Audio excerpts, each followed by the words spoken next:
জাগ্রত হয়। সুযোগ পেলেই ভাগবতে বলা হয়েছে ধর্ম সনুষ্ঠিত পুংসাম। আপনি ভক্তিতে উন্নতি হচ্ছেন কিনা মাপব কি করে? মাপার যন্ত্র কি? যেরকম গায়ে কত তাপমাত্রা আছে, আমার গাটা গরম গরম লাগছে, গায়ে জ্বর আসলো নাকি?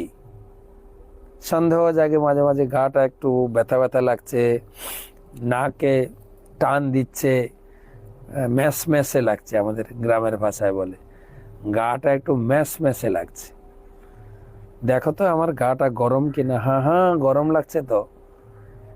এখন এটাও নির্ণয় সম্পূর্ণ হলো না, কিন্তু নির্ণয় সম্পূর্ণ হবে কি করে? থার্মোমিটার দিয়ে আমি আমার দেহের তাপমাত্রা মেপে তবে শিওর হব যে আমার গায়ে জ্বর হয়েছে কিনা। ঠিক সেই রকম আমি তো অনেক দিন ধরে দীক্ষিত, 16 মালা জপ করছি, একাদশী নিয়ম পালন করছি, 4 নিয়ম ভালো করে পালন করছি, কিন্তু ভক্তিতে কি উন্নতি হচ্ছি? মাপব কি করে? মাপার যন্ত্র হচ্ছে ভাগবতম। আমার কি ভাগবতমের কথা শুনতে ভালো লাগছে? ভাগবত কথা শোনার জন্য যে আকুলতা, যেরকম আমরা দেখি শিবের ভিতরে আকুলতা, সে কাহিনী তো আমি অনেকবার বলছি যে হংস বাহন শিব, যিনি কৈলাস থেকে,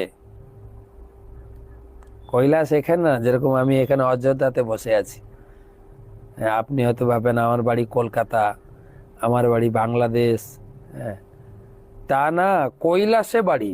কৈলাস, কৈলাস মানে এটা তো ভূলোক, ভুব স জন তপ মহ ব্রহ্ম, যে সপ্তম ঊর্ধ্বলোক, ব্রহ্মলোক পেরিয়ে বিরজা, তারপরে কৈলাস, অনেক দূর অনেক দূর। যখনই শুনলেন নবদ্বীপে ভাগবত পাঠ হবে, প্রচার করেছেন নারদ মুনি, সবাইকে আমন্ত্রণ দিয়ে এসছেন, শিবের কানে সেই মেসেজ আসার সাথে সাথেই ওখান থেকে তড়িঘড়ি হয়ে বেরিয়ে পড়লেন। আর এতটাই উদ্গ্রীব ছিল, নিজের বাহন নন্দীর উপরে আস্তে আস্তে ভরসা হলো না, তিনি ব্রহ্মার কাছে গিয়ে শরণাপন্ন হলো যে আপনার গাড়িটা দিন প্লিজ, আমার গাড়ি নিয়ে ভাগবত কথাতে পৌঁছাতে অনেক লেট হয়ে যাবে। তো ব্রহ্মার বাহন নিয়ে এসেছিলেন, সেই যে উদ্গ্রীব কথা শোনার প্রতি। আমরা দেখুন যে কোনো মন্দিরে হোক, গৃহে হোক, কত প্রকারের আমরা ঘোষণা দিই, অ্যাডভার্টাইজমেন্ট, পোস্টার। আগামী রবিবার এখানে বিশেষ ভাগবত কথার আয়োজন করা হয়েছে, এখানে ভাগবত কথা বিশেষ প্রবক্তা শ্রী শ্রীমৎ অমুক অমুক অমুক, কত অ্যাডভার্টাইজমেন্ট, ফোন কল, মেসেজ, তাও লোক পাওয়া যায় না, লোক পাওয়া যায় না। এমনকি নিজের গুরুদেব পাঠ দিলেও, আমি আমাদের আশ্রমে দেখেছি গুরুদেব পাঠ দিচ্ছেন, তাতেও আগ্রহ জাগে না। হয়তো আমরা শুয়ে আছি, অথবা 9টা বেজে গেছে, প্রসাদে যাচ্ছি।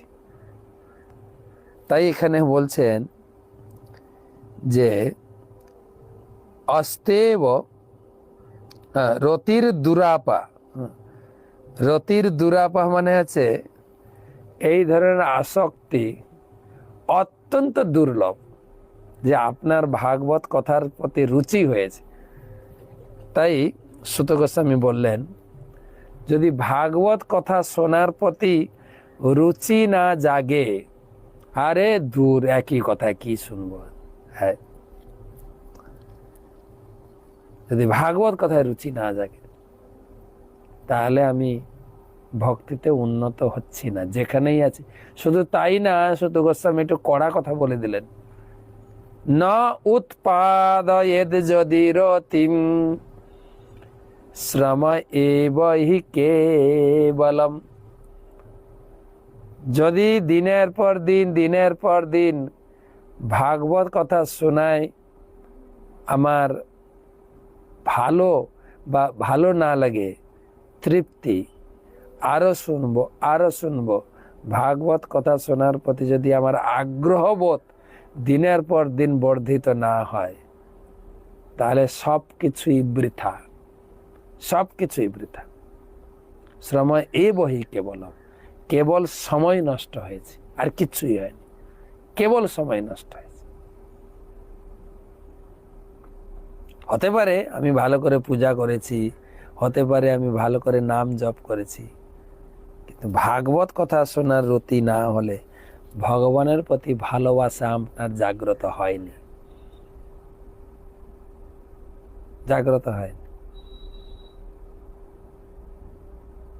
সুযোগ পেলেই ভাগবত কথা শুনতে হবে।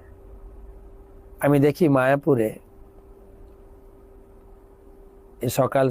সকালে ভাগবত পাঠ, সন্ধ্যায় গীতা পাঠ। আমাদের স্থানীয় আশেপাশে, মায়াপুর মন্দিরের আশেপাশে কমিউনিটি গৃহস্থ ভক্ত অনেক আছেন। বেশ কয়েকজন প্রভু এবং মাতাজি নিত্যং ভাগবত সেবা, যে পাঠ দিক, প্রথমে একদম শ্রোতা মণ্ডলী গ্রুপের প্রথম সারিতে একদম পাঠকের সামনে উদ্গ্রীব হয়ে একদম সোজা হয়ে বসে ভাগবতম পড়ছেন। নিজে ভাগবতম নিয়ে আসেন, খাতা পেন নিয়মিত লিখছেন, আর সুন্দর ক্লাসের পরে সুন্দর প্রশ্নও করছেন। আমি অনেকবার পাঠ দিতে গিয়েও দেখেছি এবং পাঠ শুনতে গিয়েও দেখেছি।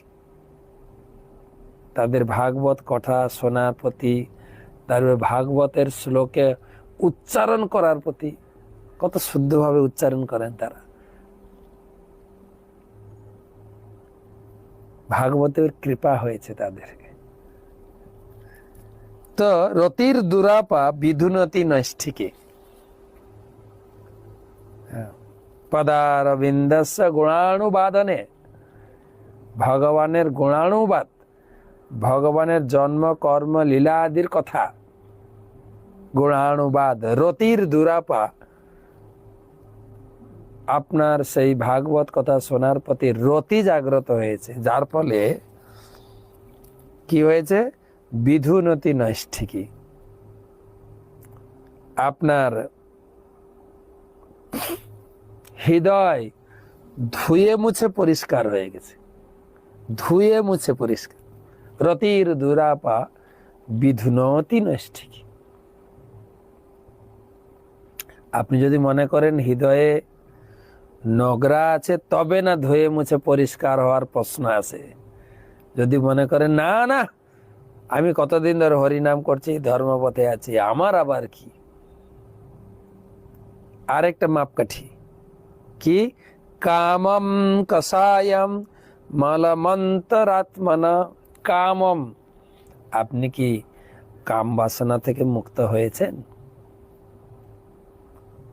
যদি কাম বাসনা থেকে মুক্ত হয়ে থাকেন, তবে বোঝা যাবে যে ভগবত ভক্তিতে আমি এগিয়েছি, আমার হৃদয়টা ধুয়ে মুছে পরিষ্কার হয়ে গেছে।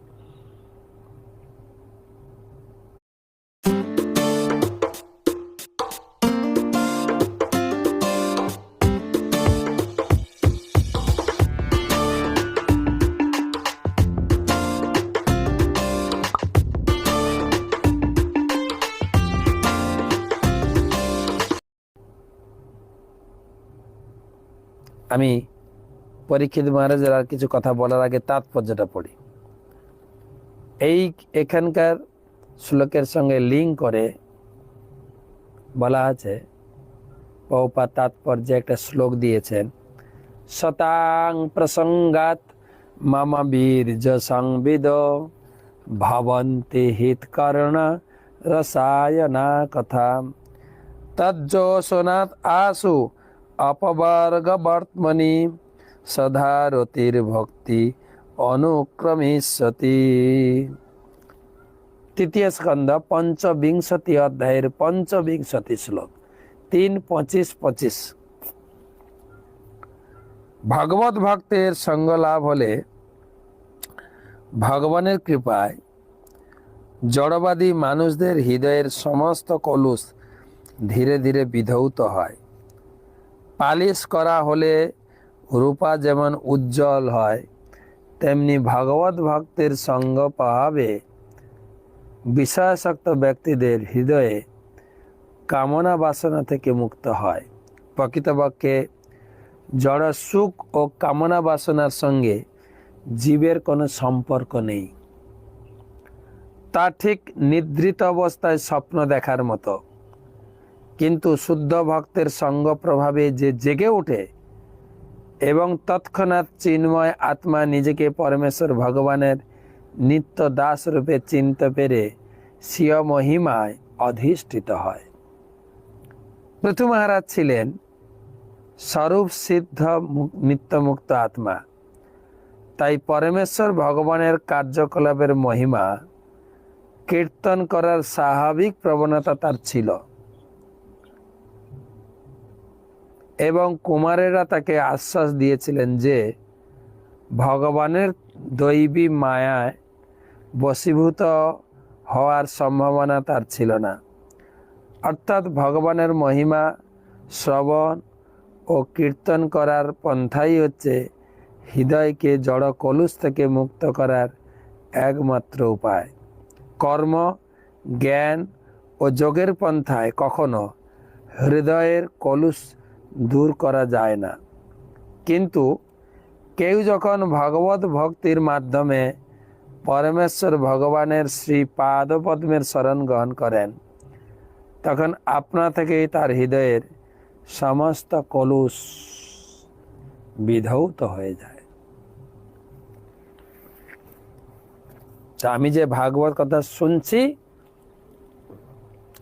তার ফল কি? হৃদয় থেকে সমস্ত কামনা, কাম ভাব চলে যাবে। হৃদয়টা ধুয়ে মুছে পরিষ্কার হয়ে যাবে। এই প্রসঙ্গে দ্বিতীয় স্কন্ধেও আমরা আলোচনা করেছি। দ্বিতীয় স্কন্ধে সুখদেব গোস্বামী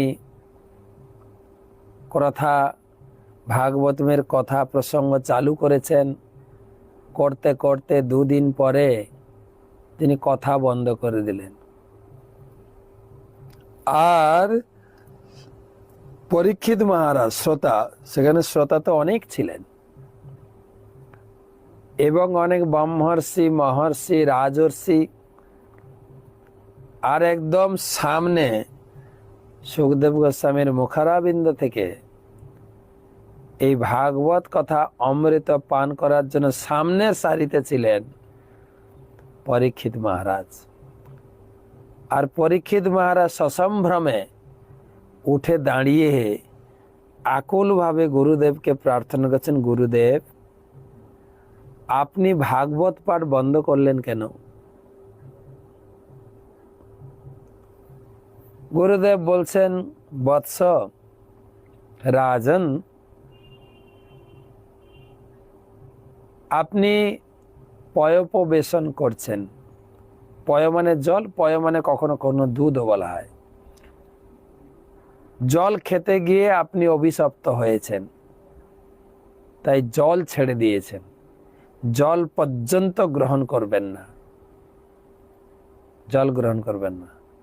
এই ব্রত নিয়ে ভাগবত কথা শুনতে বসেছেন। জীবনের আয়ু মাত্র 7 দিন, তার ভিতরে 2 দিন অতিবাহিত হয়ে গেছে। গুরুদেব আমার সময় কম, কিন্তু জানেন গুরুদেব কেন আপনি যে ভাগবত পাঠ করলেন, আমি ভাগবত পাঠ বন্ধ করলেন আমি বুঝতে পারলাম না। বলছে, দেখো তুমি নিরম্ব উপবাস করছো, জলও পান করনি, হ্যাঁ, মনে হচ্ছে যেন তুমি হয়তো বা দুবলা পাতলা হয়ে যাচ্ছ, ক্লান্তি শ্রান্তি হয়ে যাচ্ছ।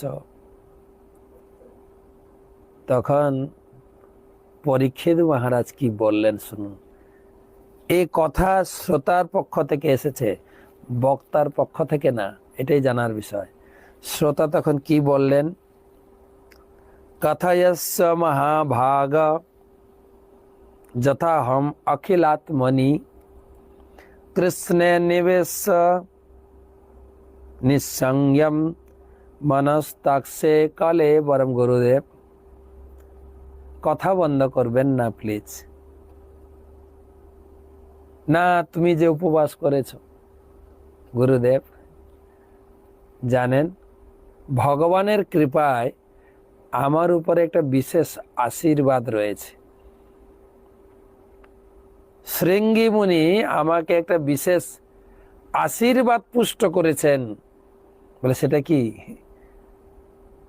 দেখুন গুরুদেব, আমি কিছু আহার করিনি, পান করিনি, হয়তো পেটে গ্যাস্ট্রিক আলসার হয়ে যাবে, কিন্তু গুরুদেব আমার লাইফ গ্যারেন্টি রয়েছে 7 দিনের ভিতরে আমি মরবই না।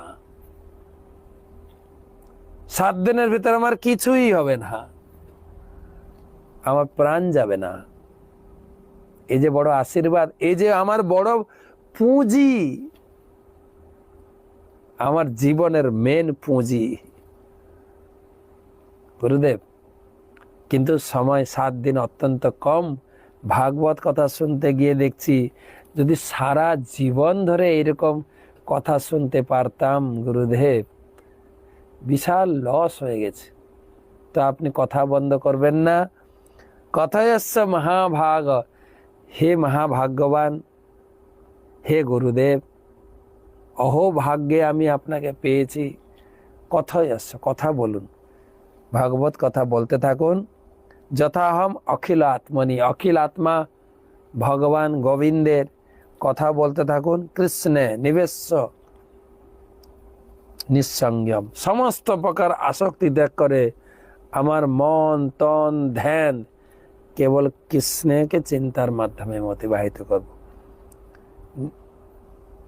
মনস্তাক্ষে কলেব, এইভাবে আমি আমার সম্পূর্ণরূপে কৃষ্ণ চেতনায় বিভোর হয়ে আমি কলেবর ত্যাগ করতে চাইছি। শৃণতা শ্রদ্ধয়া নিত্যম গৃহস্থস্য সচেষ্টিতম কালেন নাতি দীর্ঘেন ভগবান বিশতে হৃদি। এই ভাগবত কথা শুনতে শুনতে গুরুদেব আপনার মুখ থেকে আমি অমৃত পান করছি, অমৃত। আচ্ছা গুরুদেব, একটা প্রশ্ন, কেউ যদি অমৃত পান করে তাকে আর ভাত ডাল সবজি জল খেতে হবে কি? যে অমৃত পান করছে, আপনার মুখারবিন্দ থেকে অমৃত পান করে আমি খুব উজ্জীবিত হচ্ছি। আর এটাও ঠিক, কেউ যদি এইভাবে ভাগবত কথা অত্যন্ত নিষ্ঠা সহকারে শ্রবণ করে কি লাভ হবে জানেন? শৃণতা শ্রদ্ধয়া, শ্রদ্ধার সহিত ভাগবতম, নিত্য ভাগবতম শ্রবণ করে গৃহস্থ সচেষ্টিতম। শুধু ভাগবত কথা শুনলে হবে না, আপনি বলবেন আমি ভাগবত কথা চালিয়ে দিয়ে খেতে থাকি, ভাত খেতে থাকি, আমি ভাগবত কথা চালিয়ে দিয়ে রান্না করি, আমি ভাগবত কথা চালিয়ে দিয়ে জাল বুনি। দুটো কাজ করলে হবে না। গৃহস্থ সচেষ্টিতম, যা যা কথা আলোচনা আছে 2-1টা কথা লিখুন খাতায়, ভুলে যাব তো। সচেষ্টিতম, নিজেকে লিখতে হবে। সব পাঠক আমার মাথায় ঢুকিয়ে দেবে না, কিন্তু পাঠক তো অনর্গল বলেই যাচ্ছে, কিন্তু আমার ধরার ক্যাপাসিটি কম। তাই কিছু কিছু কথা টেনে টেনে খাতায় লিখতে হয়, বা মোবাইলে নোট কর। মোবাইলেও নোট অপশান রয়েছে। অনেক ভক্তকে আমরা দেখি খাতা পেন নিয়ে, হ্যাঁ কথাটা সুন্দর তো, লিখে রাখি। একটা বাংলায় কথা ছিল, জাবর কাটা, জাবর কাটা বুঝেন? আমাদের বাড়িতে গাই গরু ছিল, হ্যাঁ,